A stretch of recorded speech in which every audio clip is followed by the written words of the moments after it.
Sally Gimon, a seasoned insurance agent turned real estate investor, is now a subject matter expert in Spendthrift trusts. With 20 years of industry experience, Sally effectively navigates wealth management and tax planning, teaching others how to leverage trust strategies for financial success and growth. And before we hop into the podcast, a quick word from our sponsor, Deep Wealth and the Deep Wealth Mastery Program. We have William, a graduate of Deep Wealth Mastery, and he says, I didn't have the time for Deep Wealth Mastery, but I made the time and I'm glad I did. What I learned goes far beyond any other executive program or coach I've ever experienced. Or how about Bruce? Bruce says, before Deep Wealth Mastery, the challenge I had with most business programs, coaches, or books was that they are one-dimensional. Through Deep Wealth Mastery, I'm part of a richer community of other successful business owners.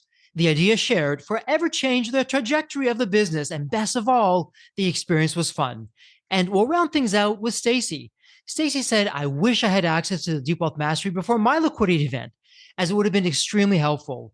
Deep Wealth Mastery exceeded my expectations in terms of content and quality. And you know what, my Deep Wealth Nation, why they're saying this is because Deep Wealth Mastery, it's the only system based on a 9-figure deal. That was my deal. And as you know, I said no to a 7-figure offer, and I created a system that we now call Deep Wealth Mastery that helped myself and my business partners welcome from a different buyer, a different offer, a 9-figure exit. So if you're interested in growing your profits, preparing for a future liquidity event, if that's 2 years away or 20 years away, and you want to optimize your post-exit life, Deep Wealth Mastery is for you. Please email success@deepwealth.com. Again, that's success, SUCCES, at deepwealth.com. We'll send you all the information about Deep Wealth Mastery, otherwise known as Scale for Ultimate Sale. That's where you want to be. You want to be with other successful business owners, entrepreneurs, and founders just like you who are looking to create market disruptions, and they want to lock in their financial freedom and have success and fulfillment. That's the 90-day Deep Wealth Mastery Program. It has your name on it. All you need to do is take the next step. Send an email to success@deepwealth.com. Welcome to the Deep Wealth Podcast. Well, we have a fellow business owner, and let me ask you, for all you listeners out there in Deep Wealth land, it's not how much your business earns or how much you get in the liquidity event, it's how much you keep. And all too often as business owners, we're so focused on the end goal, we forget about Uncle Sam and taxes and what that looks like. So today, that's what we're going to be focusing on with our guest, Sally. And Sally, I'm curious, there's always a story behind the story. What's your story, Sally? What got you from where you were to where you are today? I appreciate that, Jeffrey. Back in October of 2018, my oldest nephew got married in Charlotte, North Carolina. I was living in Phoenix. My mom and dad were living in Goodyear, Arizona, about 20 miles west of Phoenix. They drove from Goodyear to the wedding. They were going to be gone for 2 weeks. My mom got sick. She got septic of the blood. She was on the ventilator for 13 months. She was in the hospital for 15 months. She got better. I was working as a Medicare broker. I was going out to their house twice a week to do the mail. In the first week of December, a letter that was 27 pages thick from Centers of Medicare saying her first month in the hospital was $172,000. Wow. I called my friend Glenn, who had invited me to a real estate meeting back in August of 2018. And I said, hey, open enrollment starting. I'm not going to do anything until January. I'm like, Glenn, I need to change my life. My dad was retired military. They had TRICARE for life. But all of a sudden, I'm thinking, I don't have this kind of money. If I get sick, what am I going to do? Glenn says, hey, we're having a Christmas party next Saturday. Bring a $5 gift and some food. And he goes, I know Glenn and Rhonda, his wife, they go, we're going to be late because we have a Christmas pageant. We'll just show up about 6 o'clock. I'm like, I don't know about you, Jeffrey, but going to a Christmas party where you know nobody, it was my best decision ever. Wow. Okay. Into the unknown. I love that. So you get there and what happens? Well, I started real estate investing in 2019. I wholesaled 7 properties, did fantastic, paying off debt. A true story, my 3-week-old car, driving to work at 7:30 in the morning, second car through the green light, and somebody ran the red light and T-boned me on the passenger side. All of a sudden, I had 2 car payments. I was able to pay off my car, both the car payments, everything else. Then on April 3rd of 2020, my CPA called me and said, I need you to come into the office. We have to have a conversation. And that's what I found out on April 5th. I went to the office in Scottsdale, and he said, do you realize you owe the federal government $75,000 in short-term capital gains for the 7 deals you wholesaled? I'm like, yikes, I don't know. He said, I'm going to set you up on a payment plan. I'll give you all the information. We're going to work this out. We're going to delay doing your taxes for as long as we can so you can start saving up money for this. Go down to the parking garage at his office, and I'm shocked. I'm just crying, going, what am I going to do? So I drive back home to Phoenix in the middle of rush hour. My great Aunt Kitty always said, sleep on it, you'll get a resolution. So, did a few things, went to bed early that night, woke up at 5 a.m. and thought, I need to find this book. Mm-hmm. Have you ever heard of a book by Garrett Gunderson called What the Rockefellers Do? I have, but for the benefit of our listeners, why don't you give us a quick overview of that? It's all about the Rockefellers Trust. Mm-hmm. They have a Spendthrift Trust. It's 7 generations old, and they have almost 400 people under the same EIN number. Mm-hmm. I started researching, trying to find a law firm that would have the Spendthrift Trust. I found the law firm. They told me they don't do it, but I found a representative. I became their client, and then I talked to the representative saying, I want to teach this to my real estate group in Phoenix. We had about 800 real estate investors. I became the first female mastermind in my real estate group. Very proud of that fact. Mm-hmm. And trying to help other investors save short-term and long-term capital gains, interest income if you're doing like subject to or creative financing or seller financing, and then rental income. Plus, saving the taxes keeps your information 100% private. The old adage from Nelson Rockefeller, own nothing, control everything. If someone tries to sue me right now, I'm worth nothing. The lawsuit becomes frivolous because all my real estate and my 3 businesses are in the trust. And then, do you know about the 2024 Corporate Transparency Act starting January 1st from the Treasury Department? Sally, why don't you tell us about that? And then from there, let's segue. We'll go really back to the foundation, back to the beginning for the business owners. But okay, what's going on with that? And then we'll segue into that. So what's happening? This is past legislation. It starts January 1st, 2024. Mm-hmm. It's coming from the Treasury Department. It's part of the anti-money laundering. Any business, like if you're currently an LLC doing business as or corporation, if you're established already, you don't have to do the paperwork until January 1st of 2025. Mm-hmm. If you start a new LLC doing business as or corporation in 2024, you have 90 days to do the paperwork. If you don't do the paperwork, you could be fined either $10,000 or 2 years in jail or both. Mm-hmm. So this trust will save you in so many different ways. For business owners, they'll save federal income taxes. And then for investors, they will save 5 different taxes and never have to pay them back. Let's talk about that. So before we get too technical and down into the weeds with that, so I'm a listener in the community. I'm hearing you say, okay, Sally, I want to save taxes. Sure, I want to have more left over than what I'm doing right now. And I don't know where to begin, what to do. I mean, I go to my accountants, they do my year end, they tell me pay this in taxes.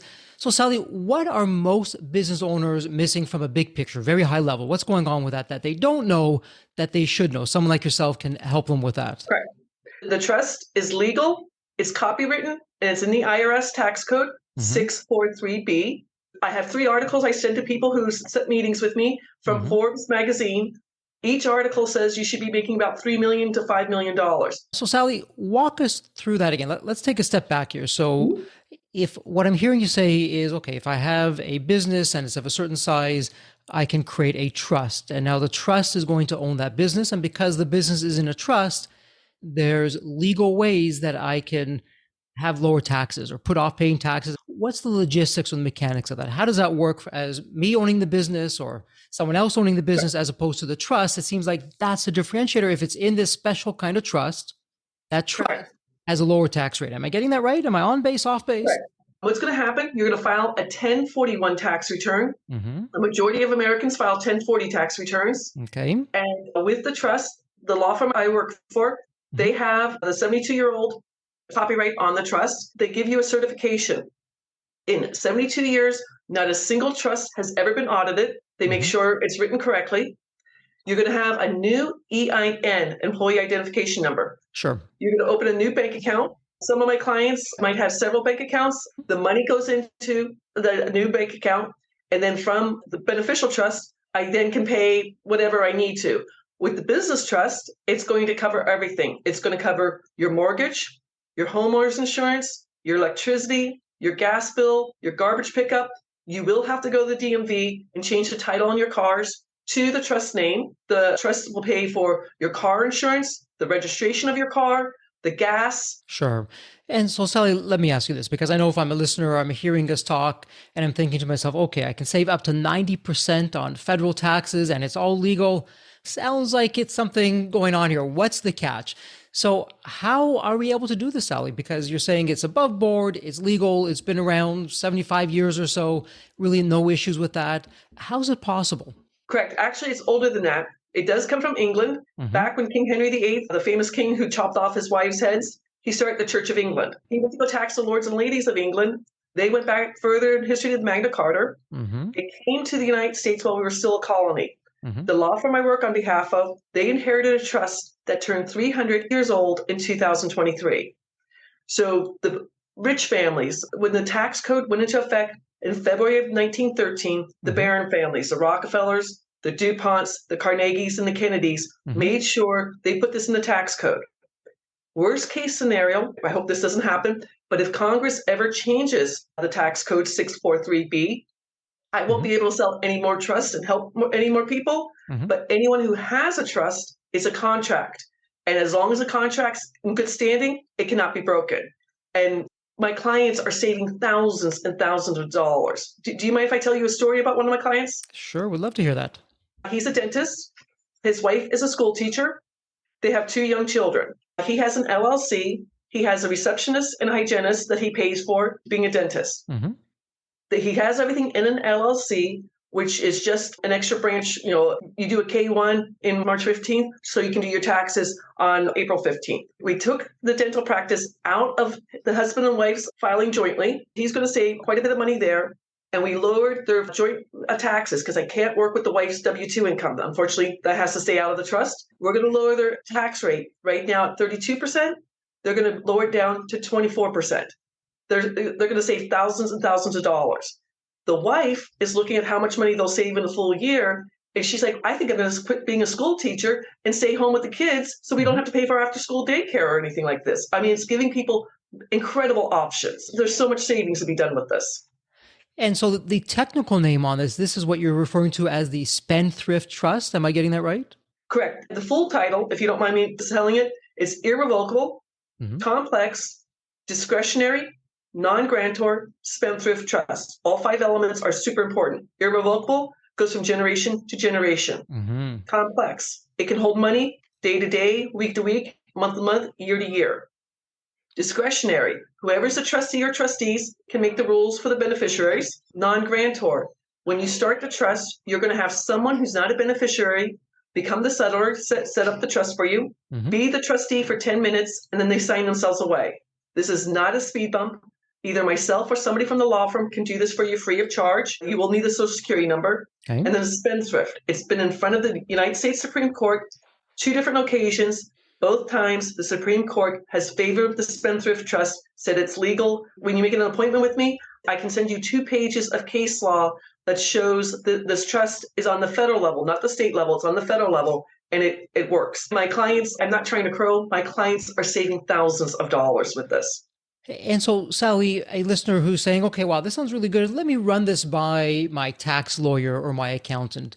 What are they likely going to hear? Do most accountants and lawyers know about this? Or are they going to hear, never heard of it, it's probably too good to be true, doesn't exist, be careful?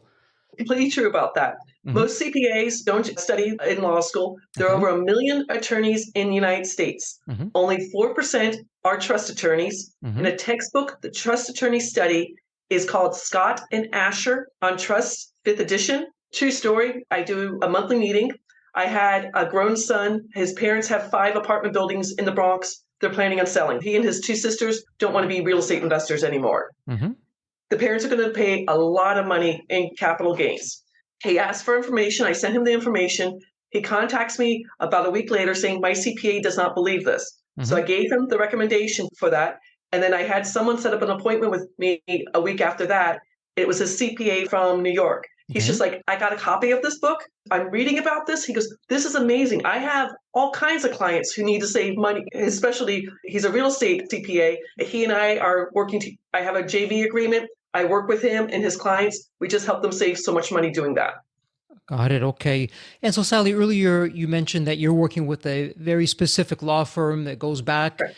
350 years, give or take either side of that, a long time ago. Are they the only ones that are able to do this, or others are able to do this? What's the story with that? There are certain law firms will do it. My law firm, 72 years ago, Robert Benson was a Harvard law professor. He studied the Spendthrift Trust. He wrote the Benson Financial Trust. That's what it's called. He started his law firm back in Texas with his best friend. They left each one of their sons, and now it's a grandson. So the name of the law firm has changed. But, if you Google Spendthrift Trust, the first thing you're going to see are different attorneys that deal with this. And unfortunately, I don't mean to be mean about this, but the middle class in the United States who start their own businesses and try to get ahead of things, they're the ones who are getting taxed so much. And this is a solution for them. Got it. Okay. And so if I'm a business and I have $1 million of revenue or $100 million of revenue, if I'm understanding what you're saying, regardless of the size, it all works. And the larger the business, the higher the profits, the more taxes that I'm going to save in this legal spendthrift trust, which is exactly what it's designed to do. And if I take that narrative a little bit further, what it also sounds, it's really the ultra wealthy. They know about this, their advisors know about this, they've been using this for hundreds of years. And it's just the average layperson is not hearing about this and they're going about it the regular way. And so, Sally, why don't you walk us through? So I'm a listener. Hey, Sally, heard you on the Deep Wealth podcast. Really interested to learn more about this process and go through it. Time-wise, cost-wise, you shared a little bit about that.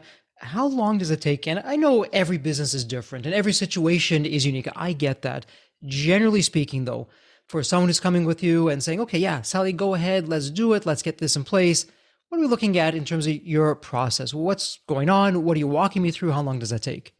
Great question. What will happen? I'll send you the application. Again, there's the business trust for 1099 income earners and U.S. business owners, the beneficial trust for investors. There's a very distinct difference between the two. Okay. I'll send the application. When they can send the application back, we will get them their EIN number and a letter to go to the bank. You can still use the same bank where your LLC is right now, but you will open up a new one. And then depending on what kind of business it is, let's say one of my clients, the pizzeria that I was talking about, they set up the trust and then they start changing their accounts over because they have accounts payable, they have money coming in, money going out because it's local. I sat down with their bookkeeper and just explained, here's the new account. And she's just like, this will be easy to do this.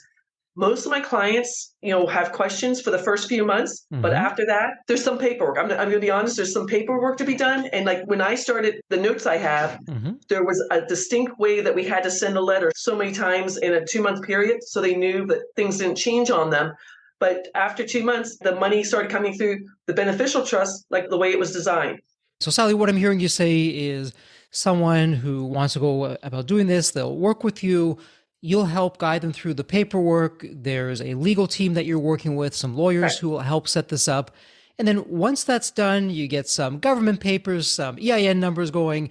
And then it's like anything else. It's really, even though it's an existing business, it's almost as though it's going through like you're a new business, which technically I suppose it is because you're setting up new bank accounts and new numbers and everything else that goes along with that.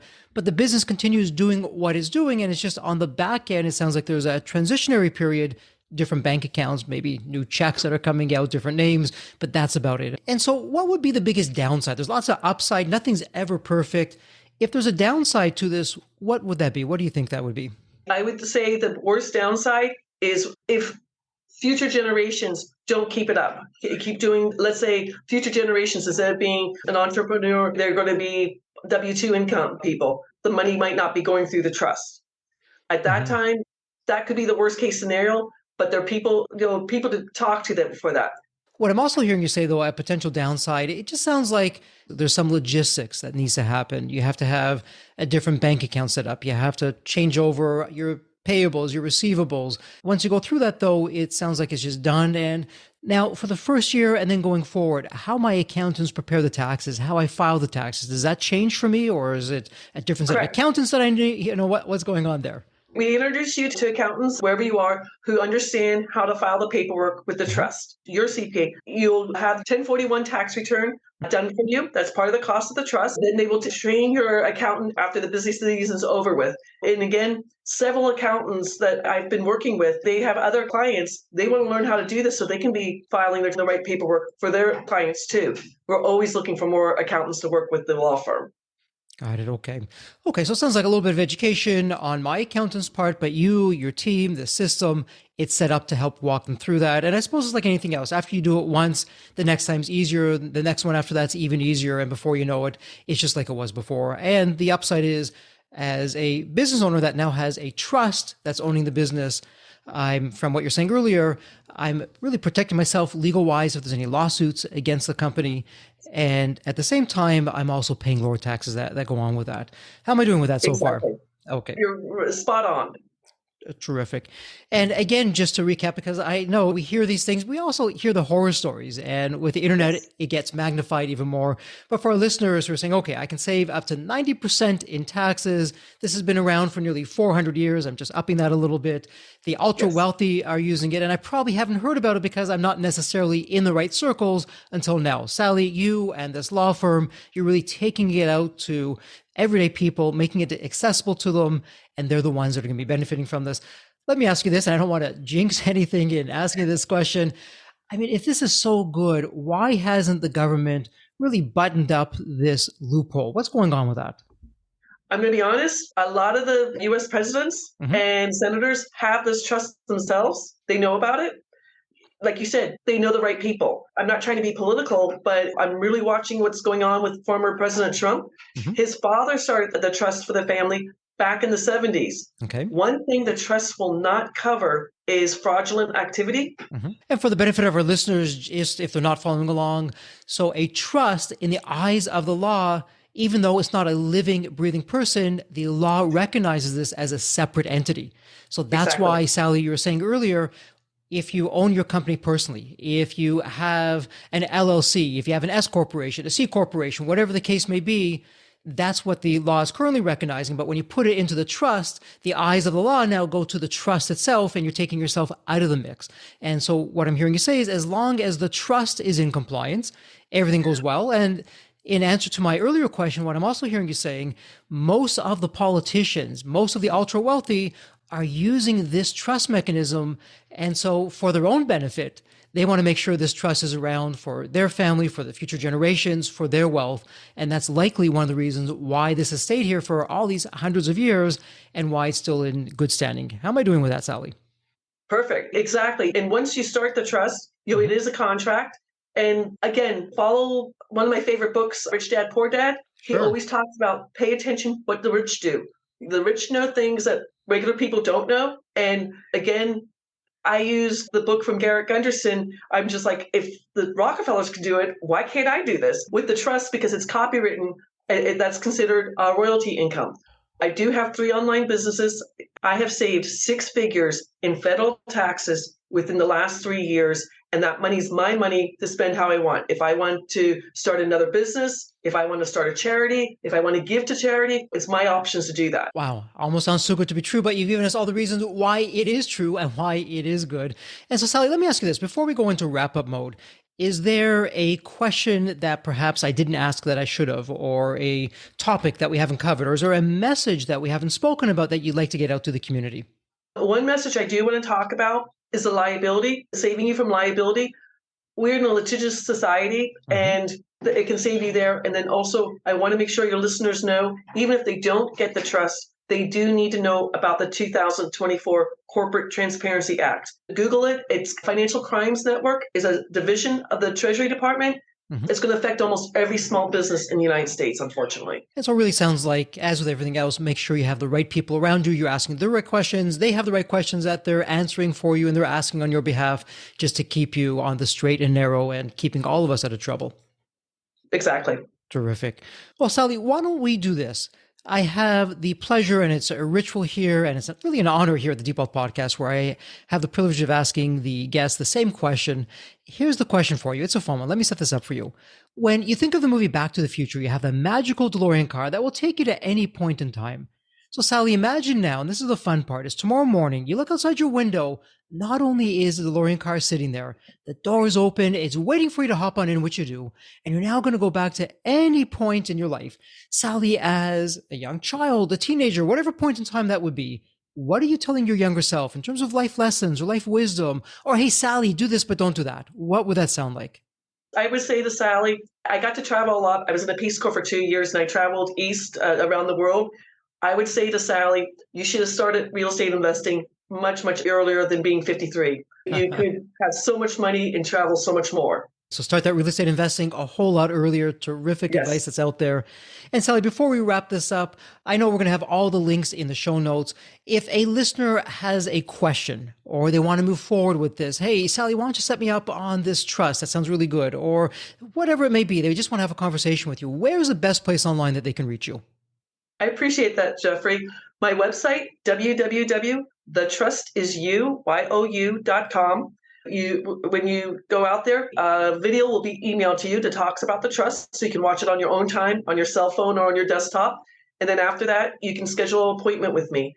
Again, when you make an appointment, I'm going to give you a lot of information so you can make the right decision for yourselves. And people do need to figure this out because they have never heard about it before. That's my goal. I appreciate you having me on your podcast because I love to just educate people about this. Well, you're doing a terrific job with that. And we appreciate you sharing this really new way of looking at things. It's not new itself, but it's new for a lot of people who are listening to this. We appreciate you doing that. Well, you know what, Sally, congratulations. It's a wrap. It's official. Congratulations. This is now done. And as we love to say here at Deep Wealth, may you continue to thrive and prosper while you stay healthy and safe. Thank you so much, Sally. Thank you, Jeffrey. Have a wonderful week. So there you have it, Deep Wealth Nation. What did you think? So with all that said, and as we wrap it up, I have another question for you. Actually, it's more of a personal favor. Did you find this episode helpful? Have you found other episodes of the Deep Wealth Podcast empowering and a game changer for your journey? And if you said yes, and I really hope you did, I have a small but really meaningful way that you can actually help us out and keep these episodes coming to you. Are you ready for it? The dramatic pause. I'll just wait a moment. Drum roll, please. Subscribe. Please subscribe to the Deep Wealth Podcast on your favorite podcast channel. When you subscribe to the Deep Wealth Podcast, you're saving yourself time. Every episode automatically comes to you. And I want you to know that we meticulously craft every one of our episodes to have impactful strategies, stories, expert insights that are designed to help you grow your profits, increase the value of your business, and yes, even optimize your post-exit life and your life right now, whatever you want that to look like. And every time you subscribe and a fellow entrepreneur subscribes, it's a testament to how together, yes, we are changing the social fabric of society. One business owner at a time, one liquidity event at a time. So don't let the momentum stop here. Subscribe now on your favorite podcast channel. You'll never miss an episode. You'll be the first to hear from the top industry leaders, the innovators, the disruptors that are really changing and shaping the business world. And maybe you're commuting, maybe you're at the gym, maybe you're taking a well-deserved break that we spoke all about on this episode. The Deep Wealth Podcast, it's your reliable source for the next big idea that could literally revolutionize your business. So once again, please hit that subscribe button, stay connected, inspired, and ahead of the curve. And again, your next big breakthrough moment, it might just be one episode away. Maybe it was even this episode. So all that said, thank you so much for listening. And remember, your wealth isn't just about the money in the bank. It's about the depth of your journey and the impact that you're creating. So let's continue this journey together. And from the bottom of my heart, thank you so much for listening to this episode. And as we love to say here at Deep Wealth, may you continue to thrive and prosper while you remain healthy and safe. Thank you so much. God bless.